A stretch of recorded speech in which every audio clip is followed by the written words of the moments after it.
Hello dear friends, myself doctor Nitin शर्मागर। आज मैं एक बहुत important video regarding MBBS abroad, इसके बारे में आपको कुछ इंपॉर्टेंट इंफॉर्मेशन देने आया हूँ। जो बच्चे अभी एमबीबीएस के बाद जो नीट का स्कैम है या नीट का जो री एग्जामिनेशन या फिर इंडिया की एनटीए के ऊपर जो एलिगेशंस है, उसके बाद बहुत सारे बच्चे डिसहार्टेडली अब्रॉड का सोच रहे हैं, जिनका ड्रीम है अब्रॉड एमबीबीएस, उसके बारे में सोच रहे हैं। उसमें one of the most important thing है कि जो सबसे पॉपुलर डेस्टिनेशन है वो है रशिया। रशिया में पॉपुलर डेस्टिनेशन में हर कोई सोचता है कि वो एक सस्ती यूनिवर्सिटी जाए, जिस यूनिवर्सिटी का बजट उसका पॉकेट फ्रेंडली हो, और मार्केट में बहुत सारी कंसल्टेंसी एजेंसी उनको पॉकेट फ्रेंडली के नाम पे ऐसी यूनिवर्सिटीज बताते हैं जो यूनिवर्सिटी बाइलिंगुअल है। तो एक्चुअली बाइलिंगुअल होता क्या है और उसका ड्रॉबैक क्या है, और उसके बाद उससे पढ़ाई करने के बाद आपको इंडिया में क्या क्या चीजें हो सकती है। एफएमजीएल रेगुलेशन 2021 का 18 नवंबर के बाद जो गैजेट आया था, उसमें साफ साफ क्लियर वर्ड्स में लिखा है कि जहां पे भी आप पढ़ने जा रहे हो वहां का एजुकेशन पूरा कंप्लीटली इंग्लिश मीडियम में होना चाहिए। मीन्स स्टडी ऑफ लैंग्वेज से लेके आपका पूरा कंप्लीट एजुकेशन इंग्लिश मीडियम में होना चाहिए। तो एफएमजीएल रेगुलेशन ये यूनिवर्सिटीज फॉलो नहीं करती, बट सस्ते के चक्कर में या फिर बहुत सस्ता है ये दिखाते हुए बच्चों के करियर के साथ डायरेक्टली प्ले ऑन किया जा रहा है। तो इससे बाइलिंगुअल यूनिवर्सिटी का मीनिंग क्या होता है कि जिसका फर्स्ट 3 ईयर का एजुकेशन इंग्लिश मीडियम में होता है, जिसे प्री क्लिनिकल एजुकेशन कहा जाता है, एंड दो क्लिनिकल सेगमेंट जो रहता है वो रशियन लैंग्वेज में होता है। इवन दो एग्जाम्स भी उनकी रशियन लैंग्वेज में कैरी फॉरवर्ड होती है।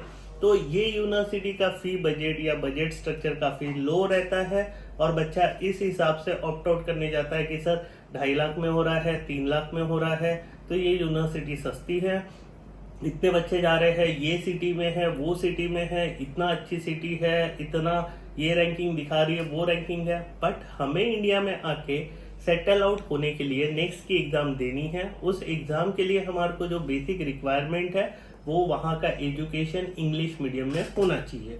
तो आप 6 साल बाद यहाँ पे 12th पास ही रहोगे तो आप अपने करियर के साथ धोखा कर रहे हो। सेकेंडली उसका जो वर्कअप रहता है वो बाइलिंगुअल यूनिवर्सिटीज का, वो बाइलिंगुअल यूनिवर्सिटी आपको कॉस्ट पे काफी सस्ते दिखते हैं।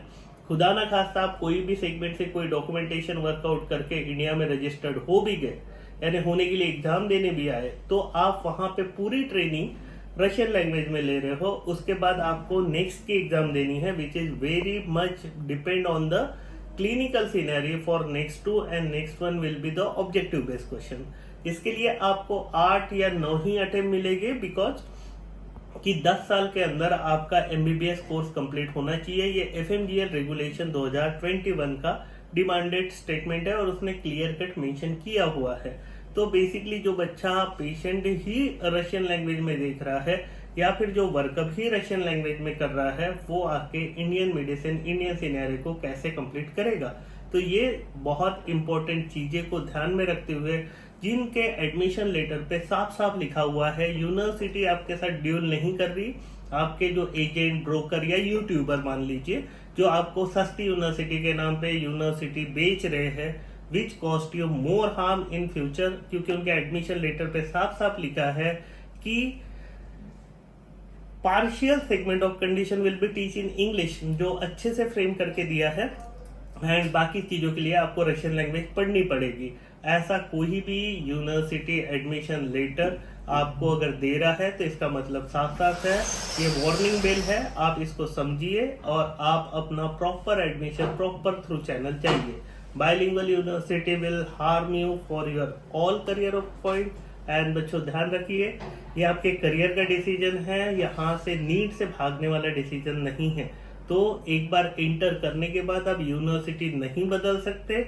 ये एफएमजीएल रेगुलेशन 2021 में ही साफ साफ लिखा है कि आप जहां पे जाओगे 6 साल में डिग्री वहीं से कंप्लीट करके आनी है।